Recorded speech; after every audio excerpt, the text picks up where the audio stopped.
So, would you consider yourself emotionless because you don't hold any emotional attachments or anything like that? You see, emotion by definition is acquired because without that you don't feel alive. Nobody can feel alive.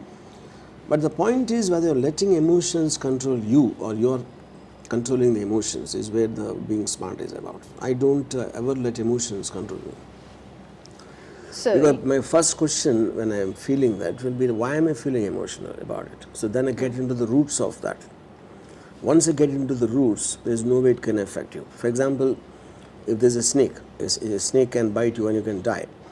Now I would rather think, what does the poison of a snake contain? In terms of that, what is the speed at which it can travel? Whether it can hear or it can see properly. So my options are either I walk around it or I jump over it or I walk the other way or I kill it. All four I will do without any emotion. I will not feel fear. I will not feel anger towards the snake. Yeah. You mentioned before you're an voracious reader. So was there ever a time where you didn't touch books, or were you always you were always reading books, or No, yeah, I mean, I probably stopped reading books in the last 15 years, I would think. Is that your question? When I stopped reading? Oh yeah, the question was did you adapt to the reading, to your reading, or did you just do it from when you gained a conscious age and then you just kept on reading? No, I was started reading from my 5th standard, I think. By almost 9th or 10th, I finished the entire lot of James Hadley Chase. When I go into serious reading, maybe The Godfather I read at intermediate first year. Serious reading I started right from my engineering first year, into philosophies and things, yeah. All right. So, in your opinion, which book? So when you were younger, did you so before the 5th standard, did you just dislike reading, or did you just feel? No, I was always a reader. I just used to, even as a kid, yeah. So, in your opinion, who is the most insipid author? Insipid? Yeah. I wouldn't read an insipid author. If it doesn't interest me in the first 2 pages, why would I read it? Okay, so but let's say that someone recommended you this author and you have no idea anything about him, and you want to continue reading that book because you want to know if there are more contents. I mean, I make up my mind in it and what I'm feeling when I'm reading it. Yeah.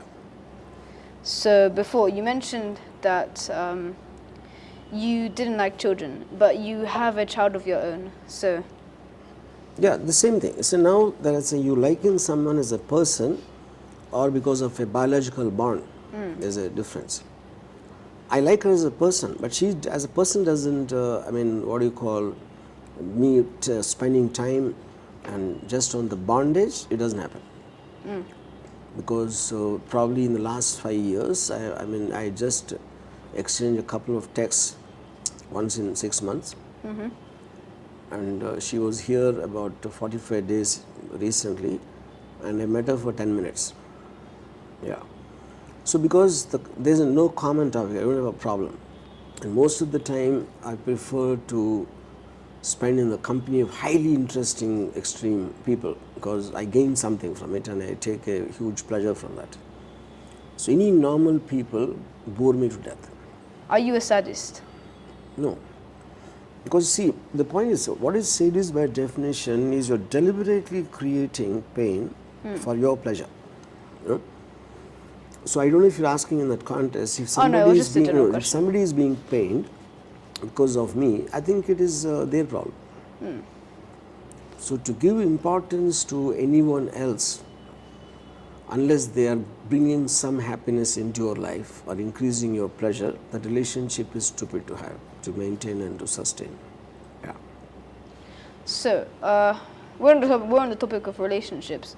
Most of your relationships, would you consider them because of a bond with them, or of a bond, or because of personality? Bond, absolutely zero. If I have a biological bond like a relative or a father, mother or children, that absolutely doesn't work for them. They have to simulate me, they have to provoke me, they have to make an interesting conversation, something I can learn from, or something I want to contribute depending on what I feel about that person's ability. I am talking to you now because of your personality, not because you're a kid, you know. If you are 40 or 14 or 8, it doesn't make a difference to me. Because I've seen children who are highly intelligent and adults who are highly stupid. So there's no correlation there. Yeah. So let's talk about your movies.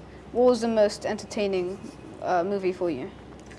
See, for me, I mean, this is difficult for a layman to understand. A film is nothing but a series of decisions you take over a long period of time.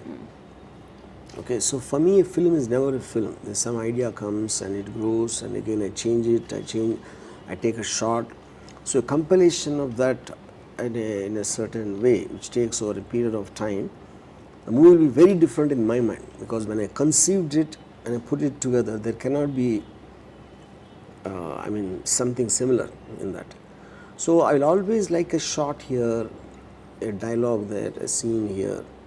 I can't see a film in totality, because at the time I conceived and by the time it released, my mind won't be the same. This is also the reason why I myself can't see that I made a bad film. Yeah, because it's been structured at random places and random thoughts. Yeah. Okay, interesting. So, what made you want to make films in the first place? I think because the film is eventually a medium. It is not like I can talk to you, or I can write a book, or I can write an article, or I can tweet, or I can make a film. All of them are communicating something I'm feeling at that time. And cinema is the best because it uses so many fine arts, like the photography to music to dialogue to acting. All of them are amalgamating into a certain coherent vision that is happening through my channel. The kind of music I like is the kind of photography I like is the kind of characters I want to capture are what interests me. But I am not a primary artist. I'm using primary arts to amalgamate them to create an emotional impact on the audience. Yeah. So it is my desire to tell a story, to tell something interesting to somebody, to see his expression, his or her expression on what I communicated. I think that is a primary thing of being a filmmaker. Then this is just a medium to communicate that, yeah. So would you say the advance of technology has made it easier for you to write scripts? Yeah, absolutely. Absolutely. Because I think every technology will have an impact on whatever anyone does in their life.